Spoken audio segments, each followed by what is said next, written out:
Hello student, this is Shriprakash and today you will study here 6th poem of Flamingo, that is Aunt Jennifer's Tiger, and it is composed by Adrienne Rich.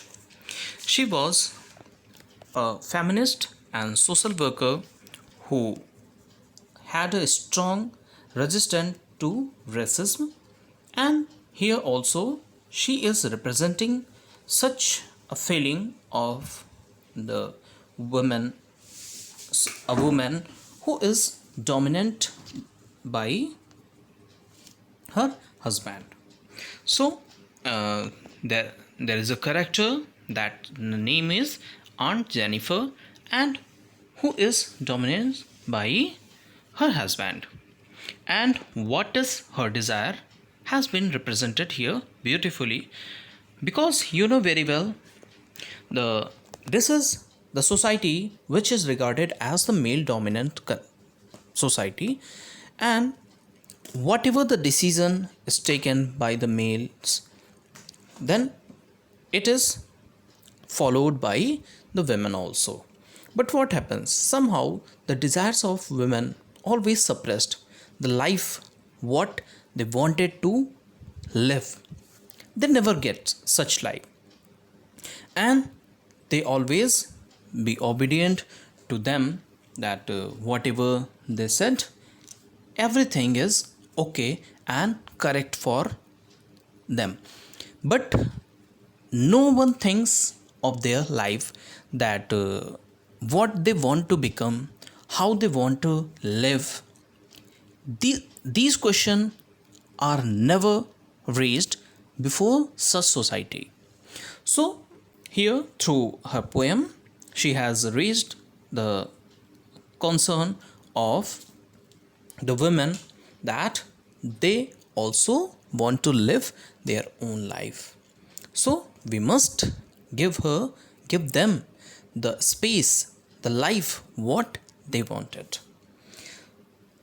Aunt Jennifer's tiger prance across a screen, bright topaz denizen of a world of green. They don't fear the men beneath the tree.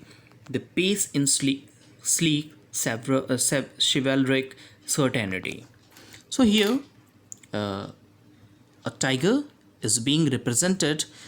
The tiger is the representation of her desires, and she is knitting a tiger on anything, that is the screen, that you can say table spread, bed spread, or any sweater or handkerchief, whatever it may be.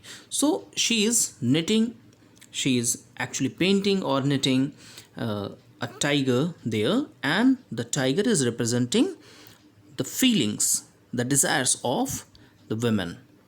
So a fearless tiger is moving in the jungle, avoiding the men who are presented there, and in such a gentle act, in such a gentle way, he is moving in the jungle. Bright topaz has been represented here for tiger. The tiger is of yellow color, and topaz is also of yellow color, and here denizen means the jungle, the area where the tigers are found. So here in the first passage, it has been represented the desire of women, that she want to become free like the tiger is moving in the jungle, and that's how she also want to move freely, because she has a burden of her husband's ring, and the dominance which is done by her husband always burdens her a lot. Aunt Jennifer's fingers fluttering through her wool find even the ivory needle hard to pull. The massive weight of Uncle's wedding band sits heavily upon Aunt Jennifer's hand. Here, what is the fear in her mind has been represented, that her fingers are fluttering, that trembling through her wool, though she had an ivory needle. Ivory is the strongest thing that you can have. That is, ivory is made up of that is tusk of elephant, and that much strong needle she is not able to pull it, and through her wool her fingers are trembling.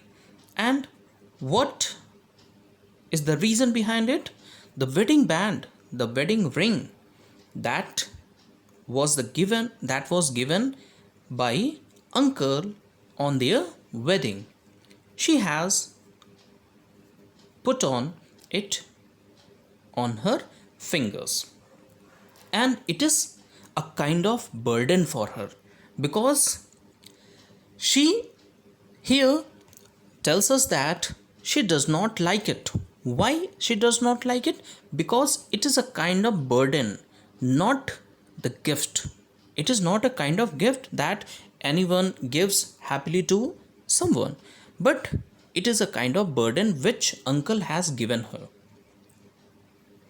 because he has a dominating nature and he always scold her or do such things which always make her fearful. When aunt is dead, her terrified hands will lie, still ringed with the ordeals she was mastered by. The tigers in the panel that she made will go on prancing, proud and unafraid. So, what happens when aunt is dead? You can say that the position which uncle has over the aunt will never end. It will end only after the death of aunt. But what happens here? That is the irony. It still exists there. The band, the wedding ring that exists there is there on her finger, and still she is known by his name, that uncle's name, and she is not still independent, because she is known by the name of uncle, and even after her death she cannot get the independence. The tiger in the panel, the desires that she has are represented there. In the panel she has painted or knitted the tiger, which is representing her desire. But what happens? Her desires are desires only, and she has died with such burden, and always wanted to be free, wanted to become free. But what happens? She never gets any kind of freedom till her last breath. And that is the cruelty of and reality of the society, that women are always dominant by the male section of the society. So we must not do so. Everyone has life, and the position of one's life is always one's, that what they want to become, they want to, how they want to live their life, it is their own idea, their own thought. So we must not be dominant to anyone. So this is the message which is given here. Now I will tell you some literary devices which are used here. First of all, I will tell you about the rhyming scheme, that the first end of the line, first word which is at the end of the line is screen, and the next one is given green. So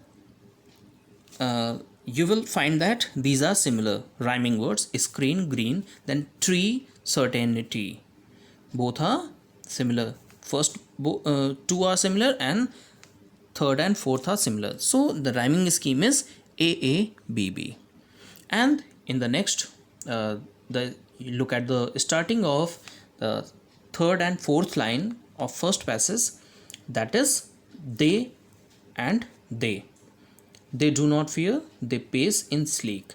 So here it is called anaphora whenever any consecutive line starts with the same word. Then what happens? There is anaphora. In the second line it is given topaz. Then topaz has been represented here for tiger, so metaphor is used here because it is being compared to tigers. In the second passage only alliteration is given, that fingers fluttering, and in the third passage alliteration again is given, that is prancing proud, that is in the last line. So it is all about your poem. Hopefully you will have understood about it.